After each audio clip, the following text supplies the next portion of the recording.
ገናን በቤተልሔም ጌታችን መድኃኒታችን ኢየሱስ ክርስቶስ በተወለደባት ስፍራ ታላቅ መንፈሳዊ ጉዞ ወደ ቅድስቲቱ አገር ኢየሩሳሌም ጰራቅሊጦስ የጉዞ ወኪል ይህን ታላቅ መንፈሳዊ ጉዞ አዘጋጅቷል። ጌታችን ከተወለደበት ቤተልሔም፣ ቀራንዮ፣ ጎልጎታ፣ ናዝሬትን፣ ጌቴሰማኔንና ቃና ዘገሊላን ይጎበኛሉ። በዮርዳኖስ ወንዝም ይጠመቃሉ።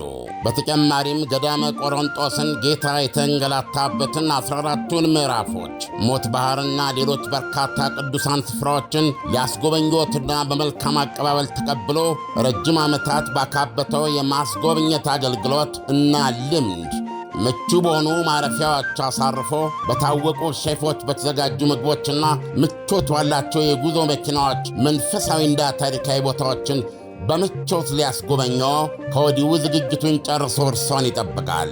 እንደዚሁም ለደብረ ዘይትና ለፋሲካ ምዝገባ ጀምረናል። አድራሻችን መገናኛ ለም ሆቴል ፊት ለፊት ወላንሳና ዘለቀ ሕንፃ አንደኛ ፎቅ ቢሮ ቁጥር 45ና 46 ነው። ለበለጠ መረጃ በ0939 666611 ወይም በ0930717171 ይደውሉ። ጰራቅሊጦስ የጉዞ ወኪል። ይህ አባዜ ልዩ ሰበር ነው።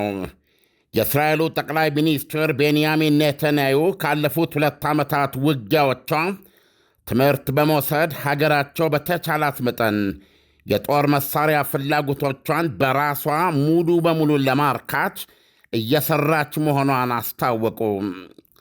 ዘ ታይምስ ኦፍ ኢዝራኤል እንደዘገበው ኔታንያሁ ከመከላከያና የገንዘብ ሚኒስትሮች ጋር በመሆን በሚቀጥለው 10 ዓመት ውስጥ የራሷ የእስራኤል ነፃ የጦር መሣሪያ ኢንዱስትሪ ለመገንባት የ350 ቢሊዮን ሸቀል ወይም ከ108 ቢሊዮን ዶላር በላይ አጽድቀናል ብለዋል። በኢትዮጵያ ገንዘብ ከ17 ትሪሊዮን ብር በላይ ነው። ኔታንያሁ ይህን ያስታወቁት የእስራኤል አየር ኃይል ፓይለቶች የምረቃ ሥነ ሥርዓት ላይ ባደረጉት ንግግር ነበረ። ዛሬ በሁሉም ወገኖች አሉ ጠቅላይ ሚኒስትሩ ሲቀጥሉም፣ በሁሉም ወገኖች በወዳጆቻችን ላይ ጭምር ያለንን ጥገኛነት መቀነስ እንፈልጋለን ብለዋል። አሜሪካ፣ እንግሊዝና ጀርመንን ጨምሮ የእስራኤል አጋሮች ከኦክቶበር 7 2023 ወይም በኢትዮጵያ ከመስከረም 26 2016 ጀምሮ በእስራኤል ላይ የተለያየ የጦር መሣሪያ ሽያጭ ዕቀባ መጣላቸው አይዘነጋም። ኦክቶበር 7 2023 ወይም መስከረም 26 2016 በኢትዮጵያ ሐማስ በእስራኤል ላይ ያልተጠበቀ ጥቃት የፈጸመበት ወቅት ነው። ይህም ሆኖ አሎ ኔታንያሁ ጀርመንን ጨምሮ ብዙ ሀገራት የተለያዩ የጦር መሣሪያ አይነቶችን ከኛ ከእስራኤል መግዛት ይፈልጋሉ ሲሉ አክለዋል። ቱርክ ከአሜሪካ ኤፍ-35 የተሰኘውን ዘመናዊ 5ኛ ትውልድ የጦር ጀት ለማግኘት የምታደርገውን ጥረት ስሟን ሳይጠሩ በተዘዋዋሪ በማንሳት ሲናገሩ እስራኤል እነዚህ መሣሪያዎች ኤፍ-35ቶች ማለታቸው ነው እጃቸው ሊገባ የማይገባ ኃይሎች ከቶም እንዳያገኙት ለማድረግ እስራኤል ሳታሳልስ ትጥራለች ብለዋል። ኔታንያሁ በመቀጠል በመካከለኛው ምስራቅ ውስጥ ያለን የአየር የበላይነት የብሔራዊ ደህንነታችን የማዕዘን ድንጋይ ነው ሲሉ ፍርጥም ብለዋል። ይህም የበላይነታችን ተጠብቆና ጸንቶ የሚኖረው በእናንተ አብራሪዎች ክህሎትና በዓለማችን ምርጥ በሆኑ ተዋጊ ጀቶች ነው ብለዋል። ፕሬዚደንት ዶናልድ ትራምፕ በመጀመሪያው የሥልጣን ዘመናቸው ወቅት የኔቶ አባሏ ቱርክ የራሽያን ከየብስ ወደ ሰማይ የሚወነጨፍ ኤስ-400 የአየር መከላከያ ሲስተም በመግዛቷ ከዘመናዊ ኤፍ-35 የጦር ጀቶች ተጋሪነት መብቷ ማገዳቸው አይዘነጋም።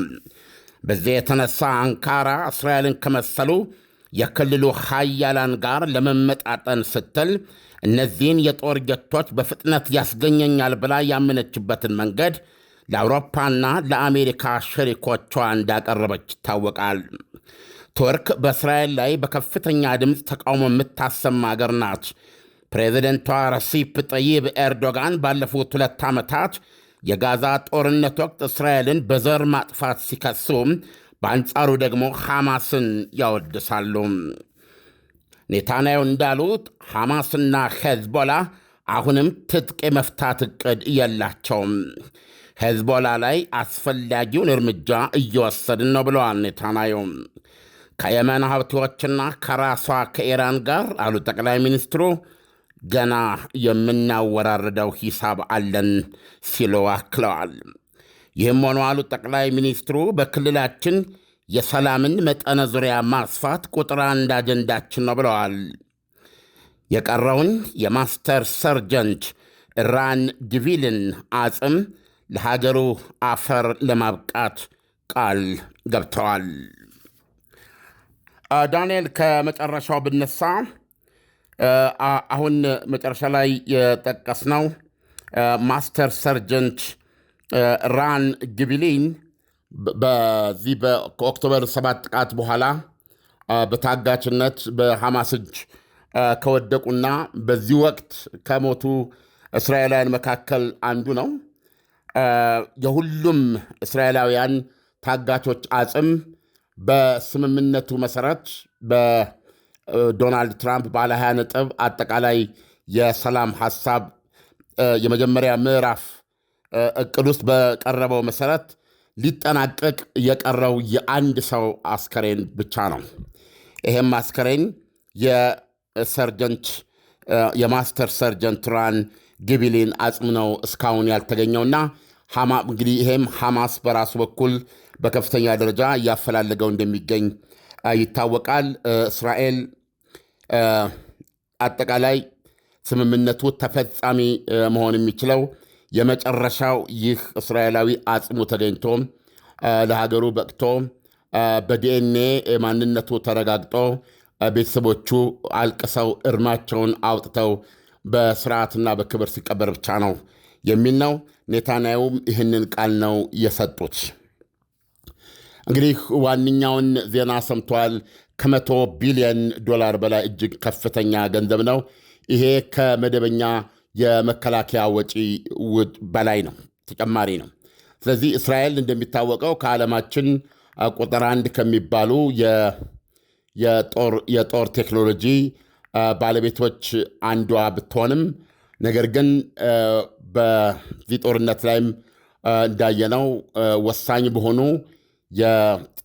የጦር መሳሪያ ቴክኖሎጂዎችን በተመለከተ ከአሜሪካና በአሜሪካ ላይ በጣም እንዲሁም በአውሮፓ ላይ ትመካለች። ለምሳሌ ሰርጓጅ መርከቦቿ የኒውክሌር መተኮስ የሚችሉ ጭምር ከጀርመን የተገዙ ናቸው። እንደዚሁም ደግሞ በዚህ ጦርነት ላይ በዋነኛነት ስትጠቀምባቸው የቆየችው የጦር ጀቶቿ ሁነኛ የጦር ጀቶቿ ለምሳሌ F-35 የጦር ጀት በክልሉ በእሱ እጅ ብቻ ነው የሚገኘው። የአሜሪካ ስሪት ናቸው። የእስራኤል አየር ኃይል ዋነኛ የጦር ክንዶች ናቸው። ደረጃ በደረጃ ያሉ የአሜሪካ የጦር ጀቶች እንደዚሁም ደግሞ እጅግ ከፍተኛ መጠን ያላቸው ቦምቦችንም እንደዚሁ ከአሜሪካ ነው የምታገኛቸው። ለምሳሌ የሄዝቦላውን መሪ ሐሰን ናስራላህን የትና የት መሬት ጠልቆ በመግባት ስብሰባ ላይ እንዳሉ ለመፍጀትና ለመግደል የቻሉት ሰርስሮ ገብ ፈንጂዎችም የአሜሪካ ቦምቦች ነበሩና በዚህ መንገድ በእስራኤልና በአሜሪካ መካከል ከፍተኛ የሆነ ቁርኝት አለ። የቴክኖሎጂ የጦር መሳሪያ ቴክኖሎጂ ቁርኝት አለ። በዓለማችንም እስራኤል ቁጥር አንድ የአሜሪካ የጦር መሳሪያ እገዛ በየዓመቱ የምታገኝ ሀገር ናት። ነገር ግን አሁን የተለወጡ አንዳንድ ሁኔታዎች አሉ። በተለይም በዚህ አሁን ማጋ በሚባለው የአሜሪካ የፕሬዚደንት ዶናልድ ትራምፕ አሜሪካ ትቅደም ንቅናቄ ውስጥ ከፕሬዚደንቱ በተለየ አሜሪካንና እስራኤልን ዲካፕል ለማድረግ ለመነጣጠል የሚደረጉ ግፊቶች አሉ። የማጋ ንቅናቄ የሚባለው የታወቁ ተናጋሪዎች ወይም የቲዎሪ አራማጆች በዋነኛነት እንደውም ብዙዎቹ እንደሚወነጅሏቸው አንቲሴሚቲዝም ወይም ደግሞ ጸረ ይሁዳውያን የሆነ ስብከት ወይም ንግግሮች በከፍተኛ ደረጃ በማሰማት ይወቀሳሉ። በተለያዩ መድረኮች ላይ በውስጥ በማጋ ንቅናቄ ውስጥ መከፋፈል እስከ መፍጠር ድረስ እንደዚህ አይነት ግፊቶች አሉና እነዚህ ነገሮች መሰረት በማድረግ በአውሮፓን በኩል እንደሰማኸው በኦክቶበር 7ቱን ጦርነት ተያዘው። እንግዲህ ለኦክቶበር 7ቱ ጥቃት ለእስራኤል የህልውና ጉዳይ ነው። በሌላ በኩል ደግሞ እነዚህ ሀገሮች እስራኤል ላይ ተጽዕኖ በማሳደር መቀበል አለባት ብለው የሚያምኑትን አቋም እንድትቀበል ወይም መታቀብ እንድትቀበል ለማድረግ በሚል ከዚህ በፊት የነበራቸውን የጦር መሳሪያ ልውውጥ የግዥም ሆነ የስጦታ የተወሰነ ማዕቀብ ጥለዋል። በጦርነት ላይ ያለች እነዚህን ነገሮች እንግዲህ እንደ ትምህርት ወስደናል። ስለዚህም እስራኤል በአጠቃላይ የመከላከያ ፍላጎቷን በራሷ ሙሉ በሙሉ ማሟላት ወደሚያስችላት ፖይንት መሄድ አለባት። ስለዚህም በሚቀጥለው 10 ዓመት ከዚህ አንጻር ትልቅ ለውጥ ለማሳየት ኃይል ይሆን ዘንድ ከ100 ቢሊዮን ዶላር በላይ ማጽደቃቸውን ነው የገለጹት ማለት ነው። ዳንኤል ዓለም እስራኤል የራሷን መሳሪያ ልትሰራ ነው ሲባል ለምሳሌ ምን አይነት የጦር መሳሪያዎች እንደሆኑ ማወቅ ይቻላል ወይ? እንደገና ደግሞ ይህን የመሳሪያ ማምረቻ ኢንዱስትሪ ለማቋቋም የሚያስችል በቂ የሆነ ገንዘብስ አላት ወይ የሚለውን ብትነግረን። እስራኤል አይነተኛ የጦር መሳሪያ ሰሪ ሀገር ናት። ለምሳሌ በአውሮፓም ሆነ በአሜሪካ የጦር መሳሪያ ምርቶች ላይም መተኪያ የሌላቸውን ኮምፖነንቶች በማምረትም ትታወቃለች። ለምሳሌ የሚሳኤል ቴክኖሎጂዋ የአየር መከላከያ በአጠቃላይ የአየር መከላከያ ሲስተሟን ብንመለከት እስራኤል ሰራሽ ነው። በጣም የሚገርም ምሳሌ ልሰጥህ እችላለሁ። በባህረ ሰላጤው ጦርነት ወደኋላ ሄደን በመጀመሪያው የባህረ ሰላጤው ጦርነት ወቅት ሳዳም ሁሴን እንደምታውቀው ሚሳኤላቸውን የተኩስ የነበሩት ወደ ሳውዲ አረቢያ ዳህራን የአሜሪካ የጦር ኃይል የሰፈረበት ቦታ ላይና ያገኘውን ያገኝ በሚል እስራኤል ላይ ነበር የሚተኩሱት።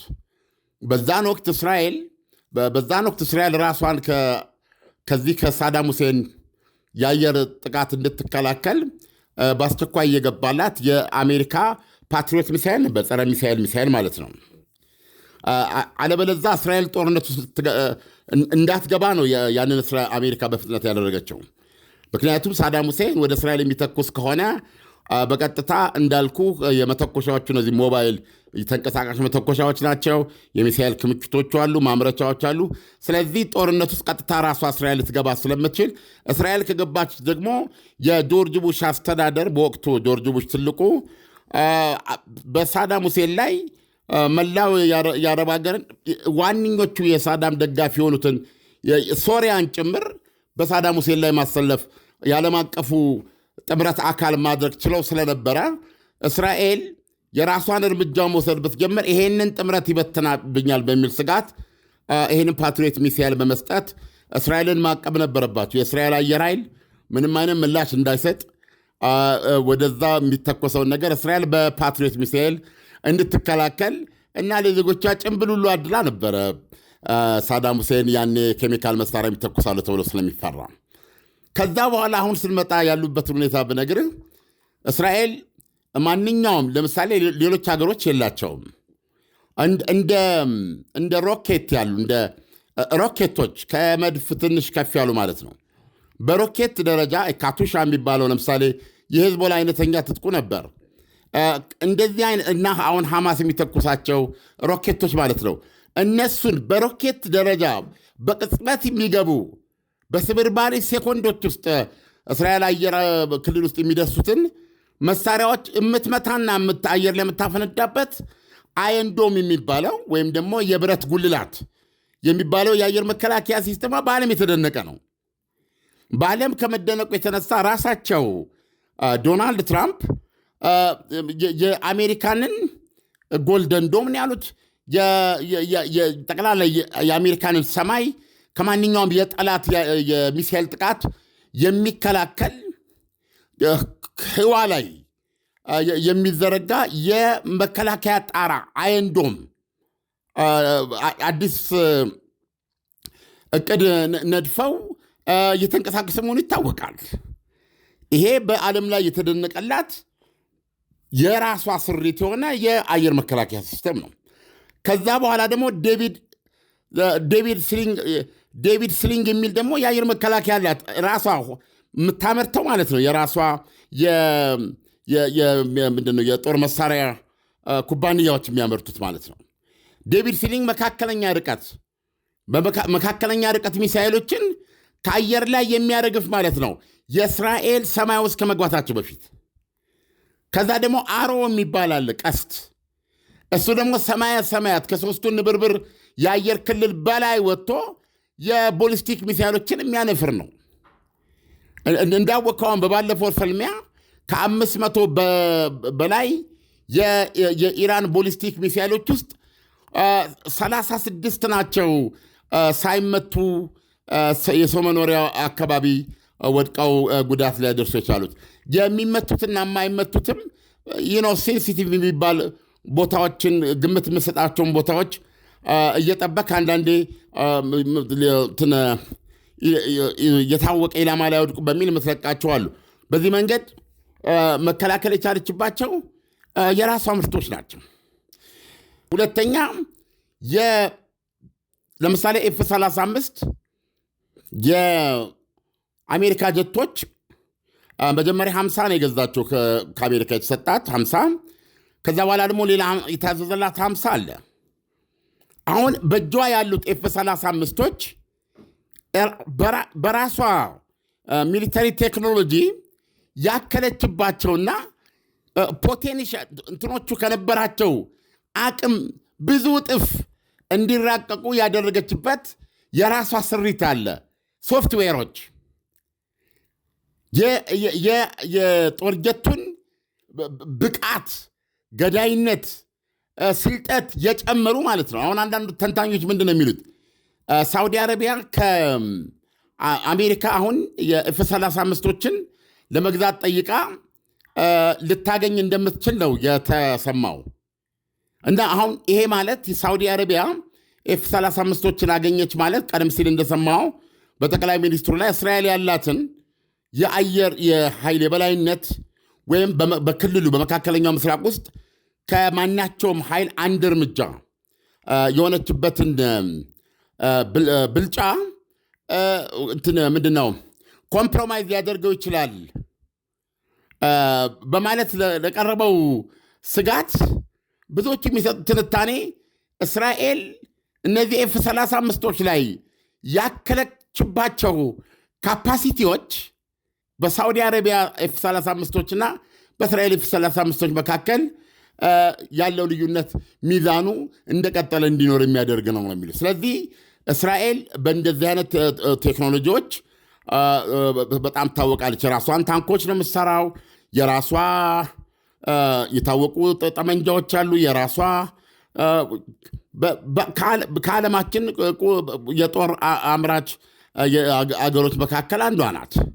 ስለዚህ አሁን ምንድነው አሁን ያለው በአጠቃላይ ለምሳሌ እንደነገርኩ በዓመት ከአሜሪካ ቁጥር 1 የጦር መሳሪያ እርዳታ ተቀባይ ነች ሳውዲ አረቢያ ማነች እስራኤል። ወደፊት ግን አሁን በሚቀጥሉት 10 ዓመታት ከቀጣዩ ጦርነት ከመጪው ቻሌንጆች ተግዳሮቶች አንጻር ሁሉንም ባይባል እንኳ በአብዛኛው የጦር መሳሪያ ፍላጎቷን በራሷ ሙሉ በሙሉ የማምረት ስትራቴጂ ነው አሁን እየሰማ ነው ማለት ነው። ይሄ እንግዲህ ከዓለማችን የኒውክሊየር ያውም ሃይድሮጅን ቦምብን ጨምሮ እንደገና ደግሞ የኒውክሊየር ቴክኖሎጂያቸው ከመራቀቁ የተነሳ ከታንክና ከመድፍ ጥይት መተኮስ በሚያስችል ደረጃ በሚገባ ታጥቀዋል ከሚባሉ ሀገሮች ውስጥ ናት። በኒውክሊየር መሳሪያም ወይም በመካከለኛው ምስራቅ ውስጥ ብቸኛዋ የኒውክሊየር ፓወርም ነች። ይሄ እንደ ሲአይኤ ወይም ሌሎች ሀገሮች እንደሚሉት ነው ዳንኤል።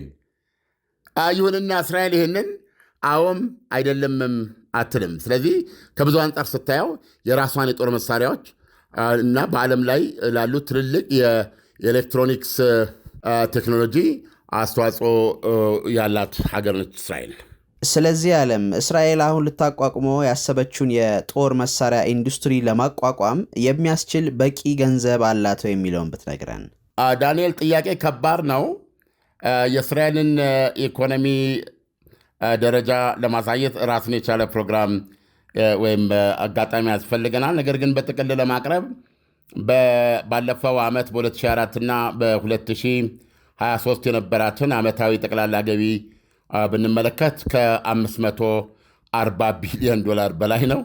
የ10 ሚሊዮኖች ሀገር ነች እስራኤል። ስለዚህ በእውነት የትሪሊየን ዶላር ኢኮኖሚ ከሚባሉት ብዙም ምትርቅ አይደለም ከህዝቧ ቁጥር አንጻር ስትመለከተው ነው። በሌላ በኩል ደግሞ የዓለማችን ቁጥር አንድ የጦር መሳሪያ ሻጭ እንደምታውቀው ዩናይትድ ስቴትስ አሜሪካ ነች። የዓለማችንን አብዛኛውን የጦር መሳሪያ ሽያጭ ፍላጎት 43 በመቶውን ብቻዋን የምትሸፍን ነች።